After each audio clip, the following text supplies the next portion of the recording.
بچھڑا کچھ اس ادا سے کہ رت ہی بدل گئی، ایک شخص سارے شہر کو ویران کر گیا۔ 19 نومبر 2020 کو لاہور کے شیخ زاید ہسپتال میں علامہ خادم حسین رضوی صاحب انتقال فرما گئے۔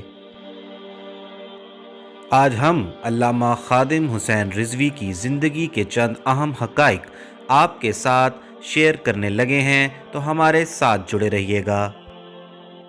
علامہ خادم حسین رضوی صوبہ پنجاب کے ضلع اٹک کے ایک چھوٹے سے علاقے پنڈی کھیپ میں 22 مئی 1966 کو پیدا ہوئے۔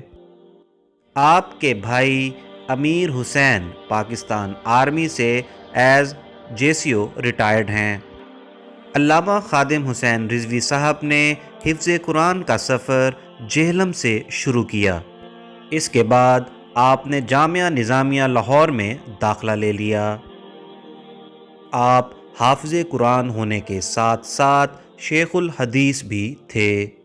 تعلیم سے فارغ التحصیل ہونے کے بعد آپ کی ملازمت پنجاب کے محکمہ اوقاف میں ہو گئی۔ اپنی اسی ملازمت کے دوران آپ پیر مکی مسجد، جو لاہور کی ایک بہت مشہور مسجد ہے، اس میں جمعے کی نماز اور جمعے کے خطبات دیا کرتے تھے۔ سن 2006 میں راولپنڈی سے لاہور آتے ہوئے گجرانوالہ کے نزدیک آپ کی کار کا ایکسیڈنٹ ہو گیا، جس میں آپ کی دونوں ٹانگیں ضائع ہو گئیں۔ یہی وجہ ہے کہ آپ کو لوگ ویل چیئر پہ دیکھتے تھے۔ سن 2015 میں علامہ خادم حسین رضوی اس وقت میڈیا کی زینت بنے جب ممتاز قادری کو حکومت پاکستان نے سزائے موت دے دی۔ ممتاز حسین قادری وہ شخص تھا جس نے اس وقت کے گورنر پنجاب سلمان تاثیر کو قتل کیا تھا۔ سلمان تاثیر نے تحفظ ناموس رسالت کے قانون کو کالا قانون کہا تھا، جس کے طیش میں آ کر ان کے اپنی ہی سیکیورٹی کے ممبر، جس کا نام ممتاز قادری تھا، انہیں گولیوں سے بھون ڈالا، اور جس کے بعد حکومت پاکستان نے ممتاز قادری کو سزائے موت بھی دے دی۔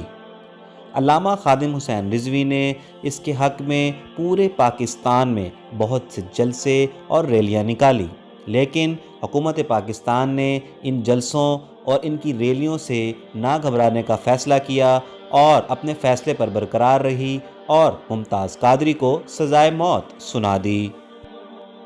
کیونکہ خادم حسین رضوی مسلسل ممتاز قادری کے حق میں جلسے اور جلوس نکال رہے تھے، تو اسی وجہ سے انہیں اپنی نوکری سے بھی ہاتھ دھونا پڑے، کیونکہ وہ ایک سرکاری ملازم تھے، اور ایک سرکاری ملازم ملازمت کے دوران حکومت کے خلاف ہرگز نہیں جا سکتا۔ ملازمت سے ہاتھ دھونے کے بعد علامہ خادم حسین رضوی نے تحفظ ناموس رسالت صلی اللہ علیہ وآلہ وسلم کے حق میں جلسے اور جلوسوں کا ایک نیا سلسلہ شروع کر دیا۔ علامہ خادم حسین رضوی دوسری بار میڈیا کی زینت اس وقت بنے جب 6 نومبر 2017 کو آپ نے لاہور سے اسلام آباد ایک لانگ مارچ منعقد کیا، جس کا مقصد اس وقت کے لاء منسٹر زید حامد، جن کا تعلق پاکستان مسلم لیگ نواز سے تھا، ان کے استعفے کی مانگ کی، کیونکہ ان پر یہ الزام تھا کہ انہوں نے تحفظ ناموس رسالت کے قانون میں کوئی تبدیلی کا بل پیش کیا ہے، اور یہ کہ وہ احمدیوں کو کوئی فیور دینا چاہ رہے ہیں، جس کی وجہ سے علامہ خادم حسین رضوی کی جماعت تحریک لبیک پاکستان نے اسلام آباد کے فیض آباد کے مقام پر ایک بہت بڑا دھرنا دیا۔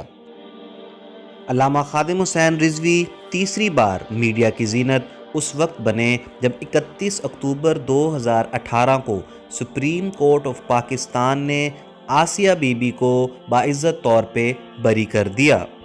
آسیہ بی بی پر یہ الزام تھا کہ اس نے نعوذ باللہ حضرت محمد صلی اللہ علیہ وآلہ وسلم کی شان میں گستاخی کی ہے۔ آسیہ بی بی 8 سال تک اپنا یہ مقدمہ پاکستان کی چھوٹی عدالتوں میں لڑتی رہی، لیکن پاکستان کی ہر چھوٹی عدالت نے اسے سزائے موت کا حکم دیا۔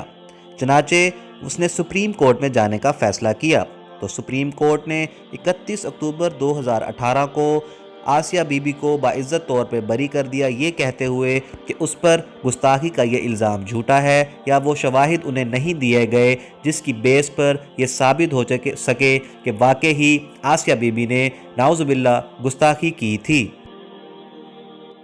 اس وقت کے تحریک لبیک پاکستان کے ایک مذہبی رہنما پیر افضل قادری نے یہ فتویٰ بھی دے دیا تھا کہ سپریم کورٹ کے ان تینوں ججوں کو بھی قتل کر دینا چاہیے جنہوں نے آسیہ بی بی کی رہائی کے حکم پر سائن کیے تھے۔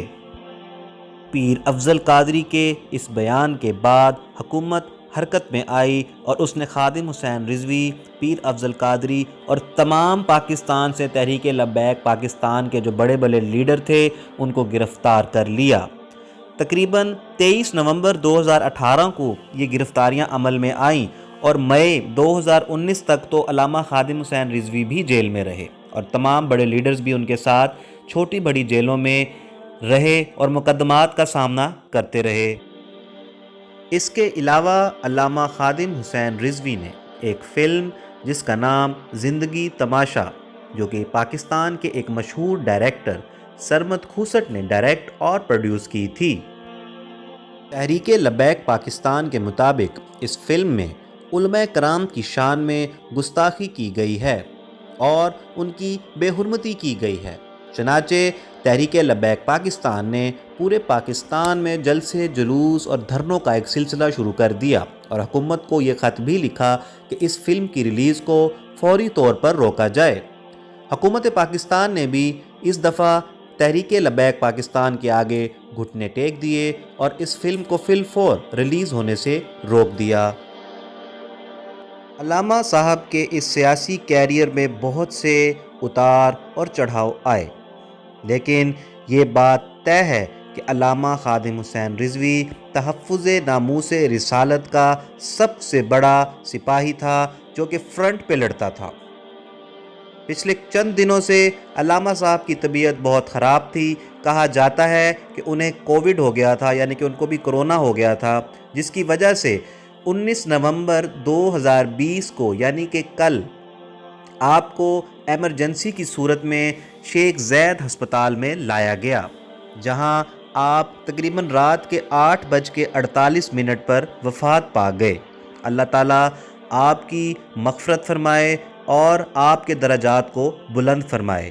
ہم علامہ صاحب کو ہمیشہ مس کریں گے اور تحفظ ناموس رسالت کے اس مرد مجاہد کو ہمیشہ اپنی دعاؤں میں یاد رکھیں گے۔